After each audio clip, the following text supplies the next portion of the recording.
Let's get physical, it's Jordan here, back again with this week's update on all the physical releases coming to the Switch, January the 23rd until the 27th, Monday to Friday. Let's take a look. Art of Rally is releasing in the US this week, probably, and I don't even know about Europe. It's Serenity Forge, and their European distribution tends to be hit and miss, and they often rely on middlemen who seemingly half-arse it, but maybe it'll arrive at some point. Anyways, I know this is a pretty awesome game on other consoles.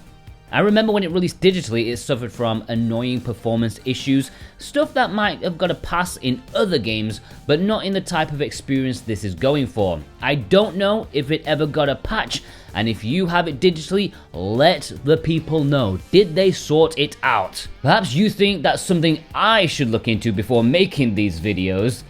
And you're absolutely correct. I probably should, but that would require me looking on the internet and Reddit and Twitter and places that I can't stand.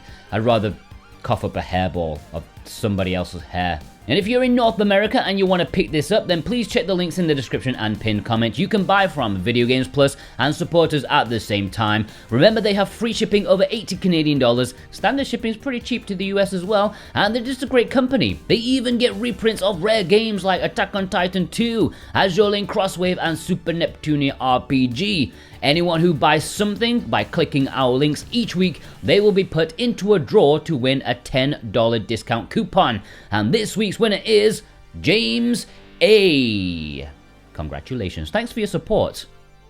Risen is perhaps releasing in Europe this week. I'm not entirely sure about North America. I have a feeling if it is, it may be a store exclusive somewhere, because in the UK, game.co.uk say it's their UK exclusive, so I don't know. Anyways, Risen is an old-ass Xbox 360 game that was considered just alright even for the time. A classic 7 out of 10 jobbo. Did it need to come back? Well, it's from THQ, who will publish anything and everything. They are my kind of people. Just do it. If it makes a tenner, it's worth it.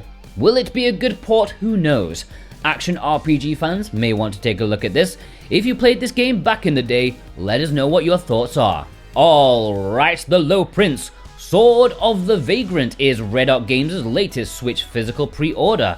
This is a game that has been inspired by Vanillaware Games, a very popular developer with a very interesting art style. I'm a particular fan of this cover art, not sure why. It's a pretty decent game from what I've heard. Not overly complicated, just a fun action time hacking and slashing. It's worth noting that Limited Run Games will be doing this in North America at some point this year. Not this week because they're busy flooding the market with other games. They had 4 games last week, they've got 3 games this week. Just give them a bit of time, it's coming though. But Red Hot Games have the European version, and if you pre-order, you get a nice little bonus. Plus, you can also support us. I don't know about you, but I like Red Hot Games more than I like Limited Run. If you click the link in the description, you support us, and you can also get 10% off with our code SWATCH10. Just remember to click our link first. Or, if you're in North America, Video Games Plus are also carrying some European copies, and you can purchase that in the description to support us as well. And our executive producers Punky Dooster and Cartoon Soren have chosen this as their pick of the week. Demon's Tilt is Limited Run's game's first pre-order this week, or as one of our executive producers replied to me, they thought it said Demon's Tit, which sounds amazing. Demon's Tilt is a love letter to old school pinball video games like Alien Crush and particularly Devil's Crush. I'm sure a few TurboGrafx fans just lost their minds at that statement, but yeah, this is something really different on the Switch. There are plenty of pinball games, but there's nothing quite like this, and I know it's a very highly regarded game in the community. It looks great. It's going to be available on Amazon, but has a limited version on Limited Run's website on the 24th. And our executive producers Brent McLean, Thorn Metal Luna, Robotech, and Instacritic have chosen this as their pick of the week. Demons of Asteborg is their second game this week. It seems like they're trying to get all their demons out. This is a Mega Drive game, literally, it's a homebrew Mega Drive game ported to the Switch. Gorgeous visuals, decent action, arse-kicking difficulty, sounds about right. I just hope the music has that twangy Mega Drive bass in it. You can almost hear the sound of the early 90s. It looks pretty cool. This is a distribution title and will be available to pre-order on the 24th as well. PowerSlave, I'm pretty sure that's Limited Run's nickname for their 100% Switch collectors out there. This is a Doom wannabe from back in the day, and it's a good one at that. To be honest, it's actually more difficult to balls up a Doom clone. You have to really mess up. Although critics at the time were probably sick of these kind of games, just like we're sick of games as a service and battle passes, and just about everything about games these days. I think retrospectively people are quite fond of it for its unique setting and Metroidvania style progression. This was Metroid Prime before Metroid Prime. There is a standard edition as well as a collector's edition, which for almost double the price, you get a soundtrack CD and a Sega Saturn style box. I wonder if it has that authentic fragility. If it doesn't come cracked during delivery, send it back, demand a broken one, because people won't believe you. It's not broken, that's not a real Sega Saturn game. People are going to be laughing at you. Alright, we're heading into the imports, we're heading into PlayAsia territory. Yes, if you want to import any of the games shown here, then please consider using the PlayAsia links below. PlayAsia will still always be the #1 way to support us, and thank you ever so much. And if you click our link, we earn a nice bit of cash, and you can save a bit of cash too. Yeah, you could be saving 5% off any physical item from PlayAsia with our current discount code SWTV23. That's SWTV23. It's 4 letters and 2 numbers. You get 5% off anything physical from PlayAsia. Eiyuden Chronicle Rising is the only mildly interesting one this week because, as you may know, it's getting the Western release in March, a retail release as well. So there is a bit of a wait. Not to worry though, since this Japanese version does have English, and you can get it a bit earlier if you want to. Now, I know this game was rather divisive when it launched digitally. It's a spin-off of the upcoming JRPG Eiyuden Chronicle 100 Heroes. Just to repeat, Rising is a spin-off. This is not the main game. It's a side-scrolling action game, and I really enjoyed it. The gameplay was fun. I really liked the characters. I love the town building aspect. Yeah, the side quests could have been more inventive, but I was invested in the game as a whole. It was one of my favorite games of last year.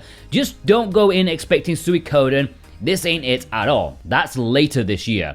And if you want the early Japanese release of this, links are below. Or, if you want the Western version, we also have links there too for both the European and North American versions. And our executive producers Jennifer M, Issa, Alexander Kato, Vey, God of Resin, JCross7776 and Parsnip Coffee have chosen this as their pick of the week. And in Japan, they've also got some other games, none of which have English, but some of them will be getting Western releases at some point, I would imagine. Alright, it's the community spotlight. No Face sent in this picture with a nice bit of action. Always nice to see some legacy titles like Black Future. Good games like that are often forgotten about in their physical form. Nice to have a reminder. The One picked up the brand new Fire Emblem alongside a couple of new amiibo. I suspect next week I'll be seeing a lot more Fire Emblem because I had to close the submissions early this week because I'm going on a mini break for a few days. Ryan C went all out with the RPG imports. This is pretty much a year's worth of gameplay right here alone. Thanks for using our links to purchase them. Massively, massively appreciated.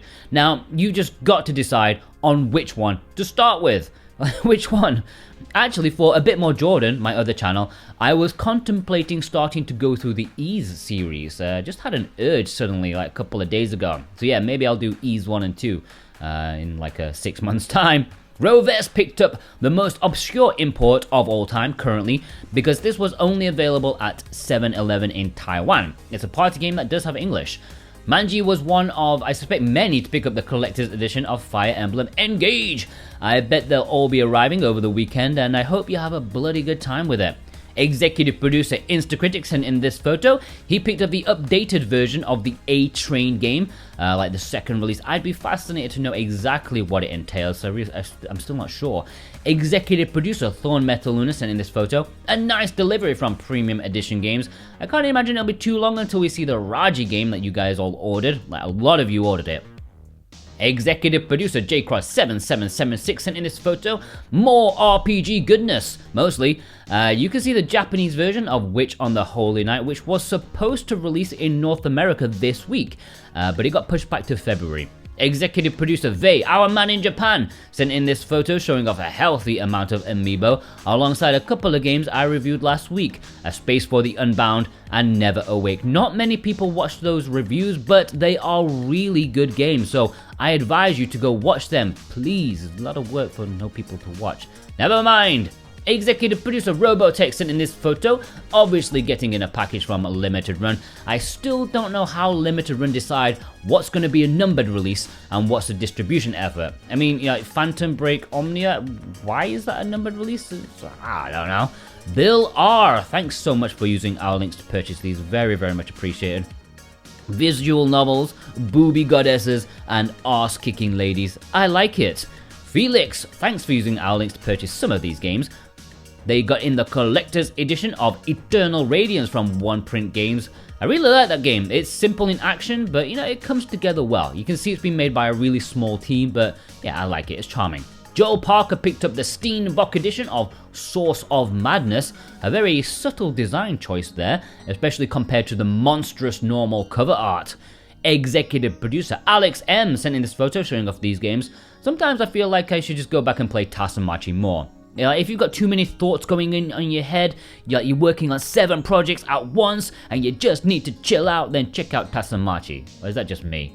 Executive producer Cartoon Soren sent in the collector's edition of Chaos Code, which it's been found out that this release, this Play Asia exclusive, actually contains a bonus game on the cartridge. Yeah, it's not really advertised, but there is a small game called Mononoko Splashdown on there too. The game's like nothing to write home about, but you know, bonus!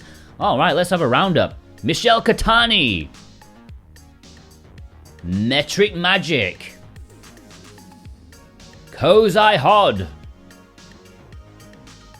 Radio to Rancid, Needless Dragon, Bunny Bear, Singuis, Mickey McFlynn, Rick Menso, Drew,